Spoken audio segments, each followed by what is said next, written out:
In this village, children were dying because the king used all the water to keep his daughter alive. But if she ever touched the ground, she would disappear forever. This is the story of the girl made of rain. The sun beat down on the village of Tola like a giant angry eye. It was so hot that the dirt baked hard and cracked into shapes like broken plates. In Tola, there was a rule that everyone knew. It was the most important rule in the whole kingdom, and nobody dared to break it. Princess Adora was never, ever allowed to touch the ground. If she went outside, the royal guards rolled out thick, heavy carpets made of bright red and gold threads. If the carpets were not enough, 4 giant men carried her in a wooden chair that floated high above the dusty roads. Even inside the giant stone palace, her bare feet never touched the floor. She wore thick wooden shoes, and servants placed soft animal skins wherever she wanted to step. The villagers watched her pass by, whispering behind their hands. Why was she treated like a fragile bird? Why did the king look so terrified every time she stepped close to the edge of her carpet? The king, a large man named Jengo, had issued a harsh warning to everyone in the land. If any person let the princess touch the bare earth, that person would be thrown into the deep, dark dungeon forever. Nobody knew the real reason behind this strange rule. Some people said she was cursed by a wicked witch. Others said her feet were made of pure gold and the dirt would ruin them. But the truth was far more terrifying than anyone could imagine. And the secret was slowly destroying the village of Tola. A young boy named Kobe lived at the very edge of Tola. Kobe was only 8 years old, but he worked harder than a grown man. He had big, bright eyes and hands that were rough from digging in the dry earth. Kobe lived with his little sister Nala. Nala was small and sweet, but she was always hungry. Her parents had passed away when a great sickness swept through the village, leaving Kobe to take care of his sister all by himself. Every day, Kobe and Nala sat by the side of the road and watched the royal parade go by. They saw the beautiful Princess Adora sitting high up in her wooden chair. She wore dresses made of shining blue silk, and her hair was braided with sparkling beads. But Kobe noticed something that the other villagers did not. When Adora looked down at the people, she did not smile. Her eyes looked sad, like a bird trapped in a beautiful golden cage. Nala would pull on Kobe's shirt and ask, "Why can't the princess run and play in the dirt with us?" Kobe would just shake his head. He did not have an answer. He only knew that while the princess floated above them on soft cushions, his little sister's stomach grumbled with hunger, and their throats burned with a terrible thirst. The difference between the palace and the village was starting to feel very wrong. The village of Tola was slowly dying. For many months, not a single drop of rain had fallen from the sky. The big river that used to run through the middle of the village was now just a deep ditch of dry, white sand. The green plants had turned brown and crumbled into dust. The cows and goats grew thin, and they cried out all night because they had no water to drink. The mothers in the village tried to squeeze drops of dirty water from mud puddles to give to their babies, but soon even the mud puddles dried up. The air was thick with dust, making it hard to breathe. The people were desperate. They needed water to survive. Yet, up on the high hill, King Jengo's palace remained beautiful and grand. The king had a secret deep well inside the palace walls that never dried up, but he locked the heavy iron gates and kept all the water for himself, his guards, and his daughter. The villagers did not understand how a king could watch his people suffer so much. Why did he care more about keeping dust off his daughter's feet than keeping his people alive? Kobe watched the dry wind blow the dust around his tiny hut. He held his little sister close, feeling her warm, dry forehead. He knew he had to do something, or his sister would not survive the terrible heat. Kobe decided he had to find a way inside the palace. He heard that the head cook, an old woman named Binta, needed help cleaning the large cooking pots. Kobe walked up the steep stone path to the grand palace gates. He told the giant guards that he was strong and could work very hard. The guards laughed at the small boy, but old Binta came out and saw the determination in Kobe's eyes. She let him in. Kobe's new job was to scrub the giant black cooking pot and to wash the special soft animal skins that Princess Adora used to walk on. He had to wash them in a small tub of water and lay them out in the sun to dry perfectly. The palace was huge and full of strange smells like roasted meat and sweet flowers. For Kobe, it felt like a completely different world. He was given a small bowl of leftover rice every day, which he secretly hid in his pocket to take home to his sister. Working in the palace meant he could finally see how the king and the princess lived. He saw the guards constantly watching the ground, sweeping away every single piece of dirt or sharp stone from the hallways. The fear in the palace was thick. Everyone was terrified of making a mistake. One afternoon, Kobe was carrying a stack of soft, clean animal skins across the royal courtyard. The courtyard was made of smooth, white stones, but there were patches of bare earth where flowers used to grow. Princess Adora was sitting on a large wooden bench, surrounded by guards and her servants. She was looking at a small, colorful bird in a cage. Kobe stopped for a moment to watch her. Up close, she was even more beautiful, but her sadness was even more clear. She looked at the bare earth with a look of deep longing, as if she wanted to jump down and feel the dirt between her toes. Just then, one of the older servants, a man whose hands were shaking with age, was rolling out a new carpet for her to walk on. His foot slipped on a loose stone, and the heavy carpet tumbled from his hand and rolled away, leaving a large gap of bare brown dirt right in front of the princess. The courtyard went completely silent. Nobody breathed. Princess Adora stood up, her eyes wide.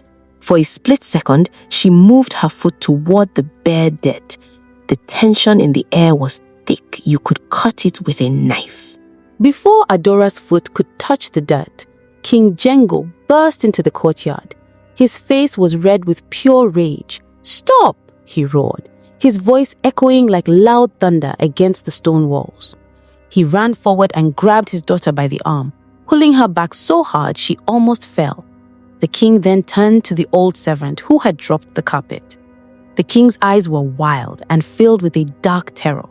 He ordered his guards to drag the old man away to the deep dungeons immediately. The old man cried and begged for mercy, but the king did not listen. "If she touches the earth, we are all doomed," the king shouted at the remaining servants. Kobe watched from behind a large stone pillar, his heart hammering in his chest. Why was the king so terrified? It was just dirt. Every child in Tola played in the dirt, but the king looked as if the old servant had almost dropped the princess into a pit of poisonous snakes. After the guards dragged the crying man away, the king picked Adora up in his own arms and carried her back to her high tower, locking the doors behind them. Kobe knew then that this was not just a strange royal rule. This was a matter of life and death. The next morning, Kobe was sent to clean the tall windows outside the princess's room.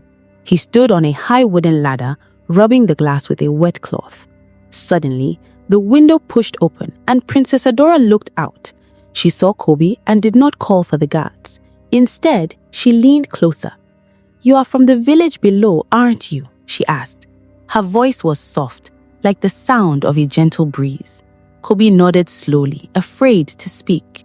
"Tell me," she whispered, looking down at the ground far below.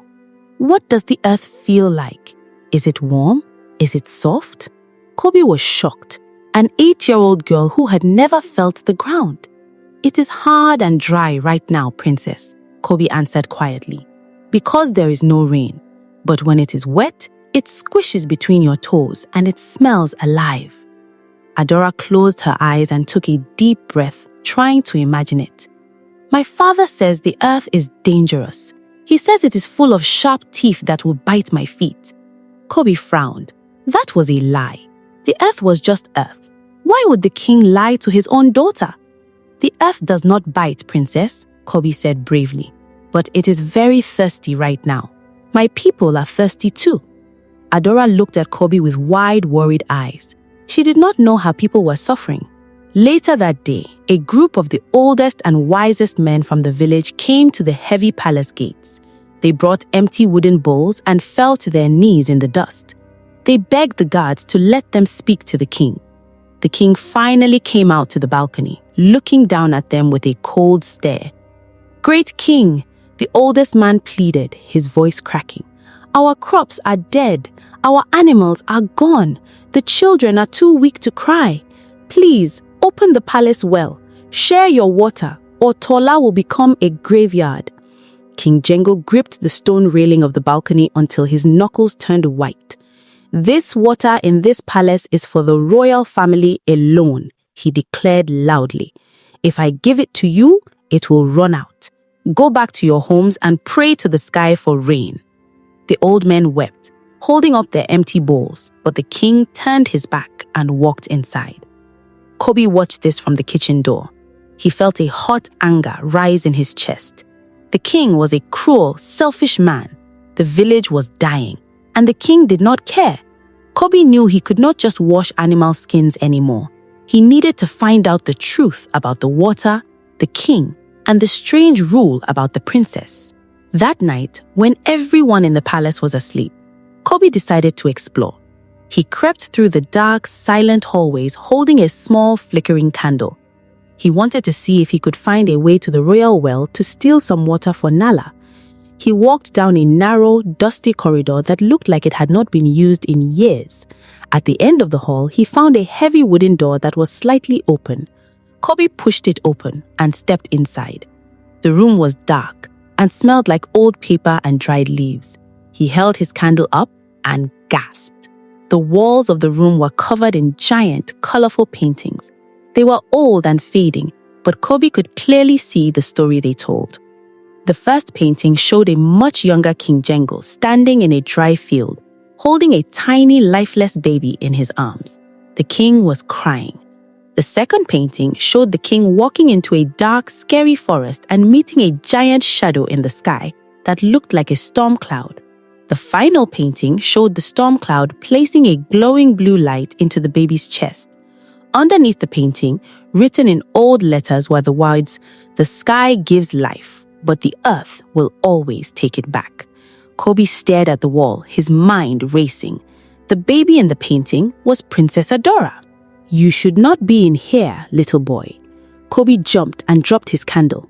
Old Binta, the head cook, was standing in the doorway, holding a lantern. Her face looked sad and deeply tired. Kobe thought she was going to call the guards and have him thrown in the dungeon, but she just sighed and walked into the room. She looked at the old paintings on the wall. She said, "I see you have found the king's greatest secret," she said softly. Kobe looked at her, his whole body shaking. "Is that the princess?" he asked. Binta nodded slowly. She sat down on an old wooden chair and began to tell Kobe the truth. 10 years ago, Princess Adora was born, but she did not take a breath. She was gone before she even lived. King Jengo was so broken-hearted that he lost his mind. He took the baby to the evil forest and called upon the ancient spirits of the sky, the ones who control the rain and the clouds. The king begged them to bring his daughter back to life. The sky spirits agreed, but deals with spirits always come with a terrible price. The magic in this world demands balance, and the king had messed with the rules of life and death. Old Binta leaned closer to Kobe, her eyes wide in the dim light. The sky spirits put a piece of the rain clouds inside the baby to make her heart beat, Binta whispered. Adora is not fully human, Kobe. She's made of water, magic, and sky. She's a living rain spirit wrapped in human skin. Kobe was amazed and terrified. But why can't she touch the ground? He asked. Binta's face grew very dark. Because the earth is jealous, she explained. The earth knows she does not belong here. The magic that keeps her alive belongs to the sky. If her bare skin ever touches the natural dirt, the thirsty earth will instantly recognize the magic. It will drink her up like a drop of water in the desert. The earth will pull the rain spirit out of her body to feed the soil, and she will disappear forever. Kobe finally understood. The king was not afraid of death ruining her feet. He was protecting her from being swallowed by the ground. But Binta wasn't finished. The curse goes deeper, boy. The sky spirits are angry that the king keeps their rain trapped in her body. So they refuse to let it rain on Tola until their magic is returned to the earth. The king's selfish love is the reason our village is dying of thirst. The next day, Kobe noticed that Prince Adora was not in the courtyard. The palace was in a panic. Kobe listened to the guards whispering. The terrible dry heat was finally affecting the princess. Because she was made of rain magic, her body needed moisture to survive. With the air so completely dry and hot, her magic was fading. Servants said her skin was becoming clear, almost like looking through a glass of water, and she was too weak to stand up. She lay in her large bed, breathing heavily, looking paler by the minute.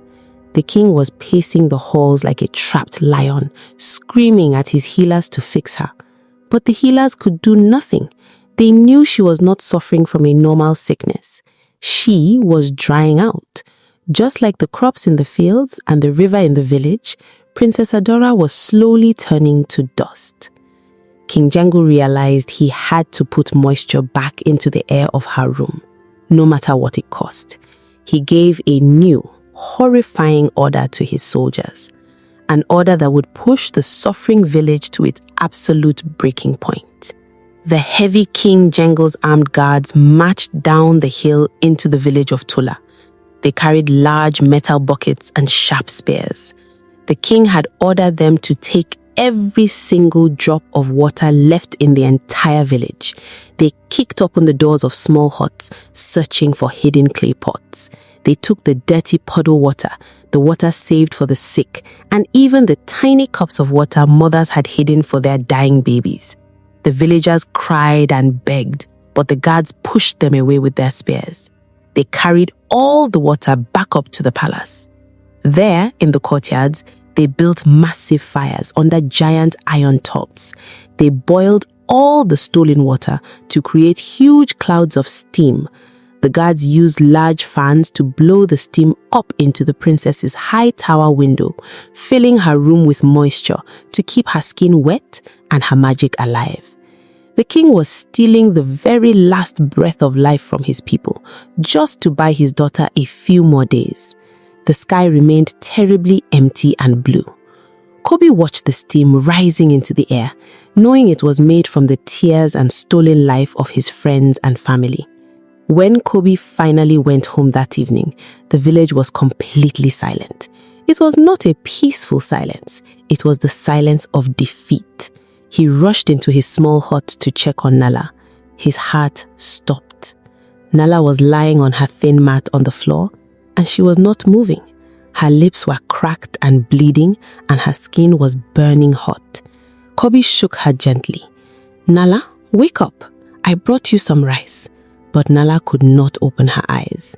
She let out a tiny, weak sound, like a baby bird. Kobe looked around the empty hut. The small cup of water he had saved for her was gone, taken by the king's guards. A hot tear rolled down Kobe's cheek and dropped on the dry, dusty floor.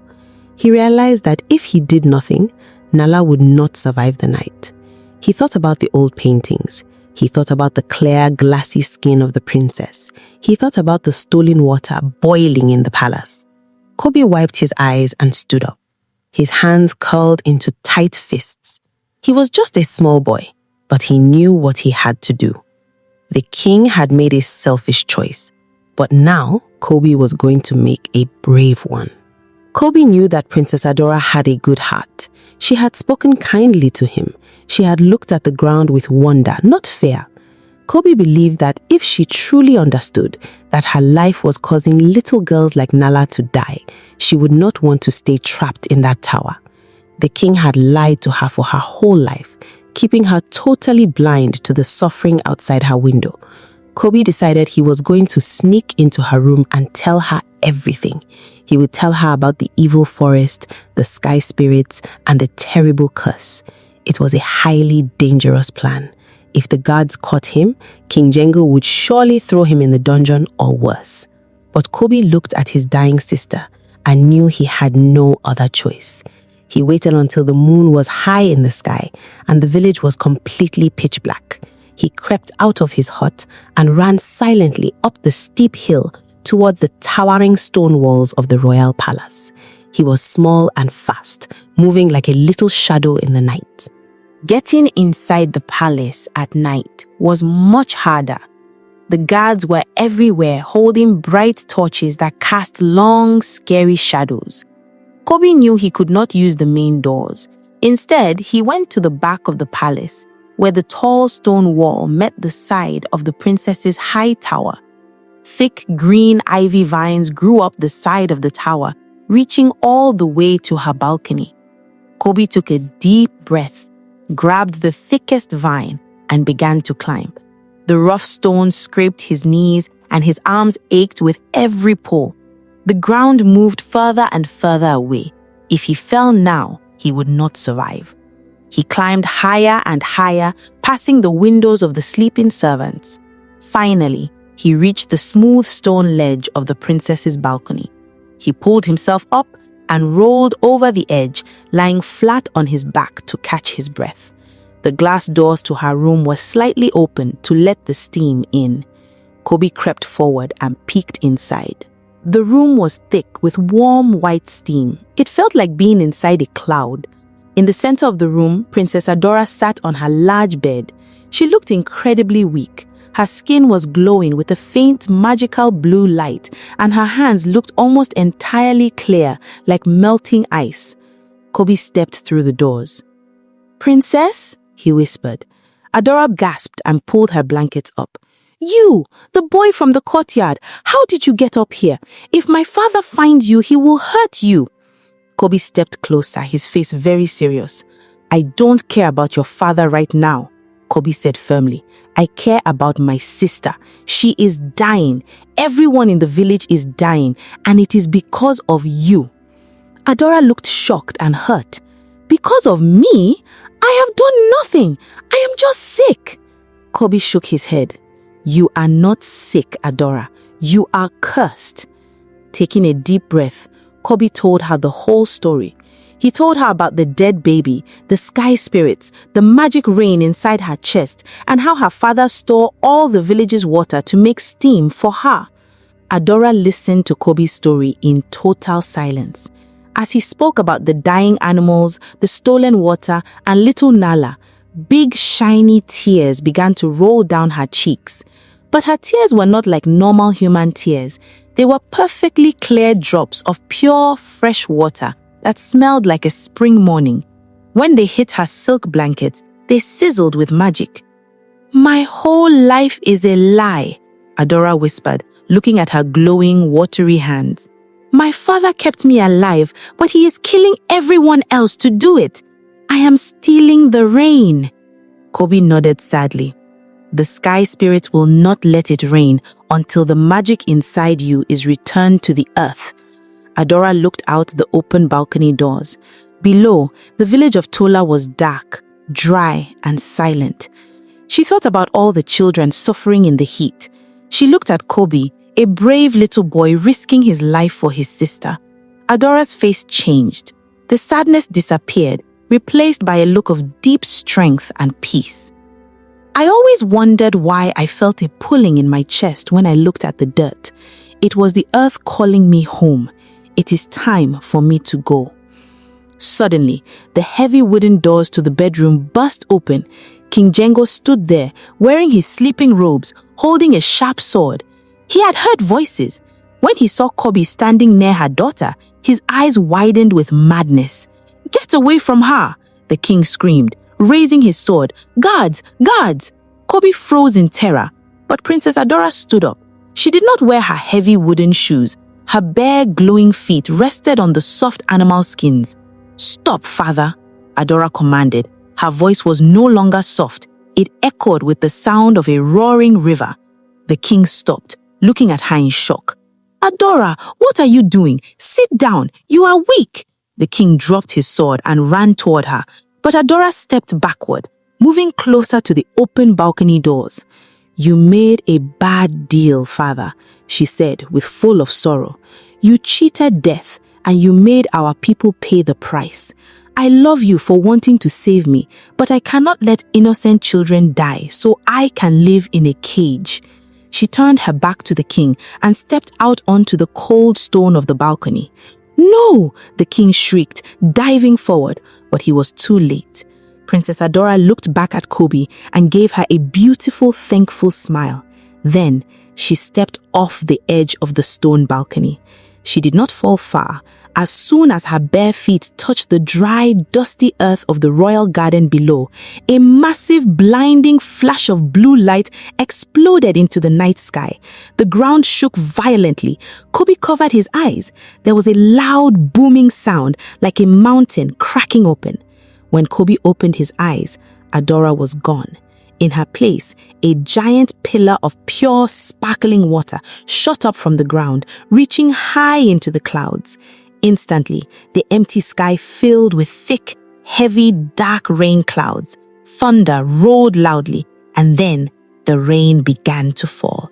It was not a small shower.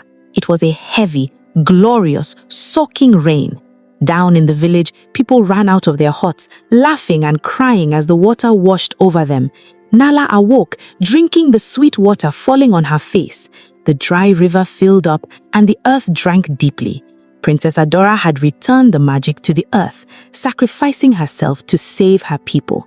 Kobe stood on the balcony, letting the rain wash over him, knowing he would never forget the brave girl who finally touched the ground. Some things in life are not meant to be controlled. When we try to hold on too tightly, we may end up hurting the very people we love. What would have you done? Choose to live or save the village? If this story touched your heart, don't forget to like, subscribe, and share. Welcome to African Folktales by Ray, where every story teaches a lesson.